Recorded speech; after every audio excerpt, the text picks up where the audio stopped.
대림절 묵상으로 함께하는 하루의 말씀. 오늘은 이사야 29장 17절에서 24절 말씀 가지고 함께 나눕니다. 먼저 성경 봉독합니다.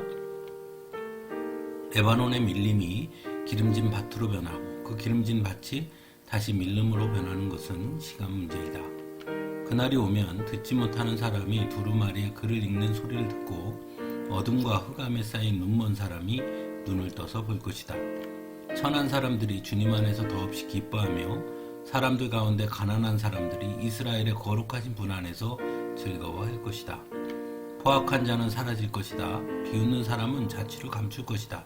죄 지을 기회를 엿보던 자들이 모두 끝장날 것이다. 그들은 말 한마디로 사람에게 죄를 뒤집어 씌우고 성문에서 재판하는 사람을 올무에 걸리게 하며 정당한 이유 없이 의로운 사람의 권리를 박탈하던 자들이다. 그러므로 아브라함을 구속하신 주님께서 곧 야곱 족속의 주 하나님께서 이렇게 말씀하신다. 이제 야곱이 다시는 부끄러움을 당하지 않을 것이고 이제 그의 얼굴이 다시는 수모 때문에 창백해지지는 않을 것이다. 야곱이 자기의 자손 곧 그들 가운데서 내가 친히 만들어준 그 자손을 볼 때 그들은 내 이름을 거룩하게 할 것이다. 야곱의 거룩한 분을 거룩하게 받들며 이스라엘의 하나님을 경외할 것이다. 그래서 마음이 혼미하던 사람이 총명해지고 거스르던 사람이 교훈을 받을 것이다. 아멘. 우리가 기다리는 그날이 오면 과연 어떤 일이 벌어지는 것일까요? 우리는 왜 그날을 기대하고 소망하며 기다리는 것일까요? 오늘 본문은 그날이 오면 펼쳐질 것에 대해 말씀하고 있습니다.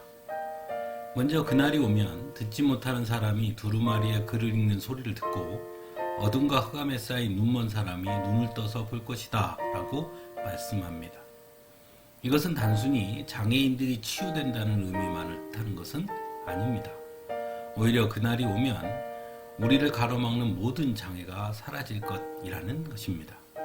즉 하나님의 음성을 듣는데 장애가 되는 것, 하나님의 행하심을 보는데 장애가 되는 것들이 사라져서 온전히 하나님의 음성을 듣게 되고 하나님의 행하심과 역사하심을 보게 될 것이라는 것이죠. 두 번째로는 천한 사람이 주님 안에 더없이 기뻐하며 가난한 사람들이 이스라엘의 거룩한 분 안에서 즐거워할 것이다 라고 말씀합니다. 어떻게 보면 이 말씀은 무슨 혁명이 일어날 것에 대한 말씀처럼 보이기도 합니다. 하지만 이 말씀 역시 단순히 혁명을 의미하는 것이 아닙니다. 오히려 가진 것으로 평가되지 않게 될 것이라는 것입니다. 즉 하나님께서 창조하신 존귀한 존재로 하나님 앞에 모두가 서게 될 것이라는 것이죠. 천하든 가난하든 그것과 관계없이 하나님이 창조하신 인간 본연의 그 존엄성으로 하나님께서 그들을 하나님의 자녀로 삼아줄 것이다 라고 말씀하고 있는 것입니다. 즉 세상의 모든 구분이 사라진다는 것이죠. 세 번째로는 포악한 자는 사라질 것이고 비웃는 사람도 자취를 감추며 죄 지을 기회를 엿보던 자들도 모두 끝장날 것이라고 말씀합니다. 즉 세상의 힘의 논리나 경제 논리나 경쟁의 논리가 모두 사라질 것이라고 말씀하고 있는 것이죠. 왜냐하면 하나님께서 필요한 모든 것을 채워주실 것이기 때문입니다. 오히려 하나님의 백성으로서 누려야 할 하나님의 축복을 누리게 될 것이라고 말씀합니다. 온전히 아브라함의 자손으로 하나님의 택함 받은 자녀로서 서게 될 것임을 분명하게 말씀하고 있습니다. 그렇다면 왜 우리가 사는 세상은 오늘 본문에 말씀하시는 그 세상과 다른 것일까요?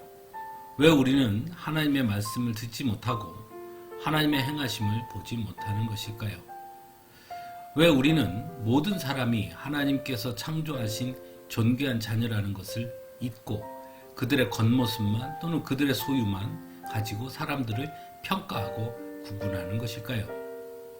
어쩌면 그것이 바로 죄일 것입니다. 그리고 그 죄의 시작은 결국 탐욕이죠. 결국 더불어 함께가 아닌 나만을 생각하기 때문은 아닌가 하는 것입니다. 함께 기도하겠습니다.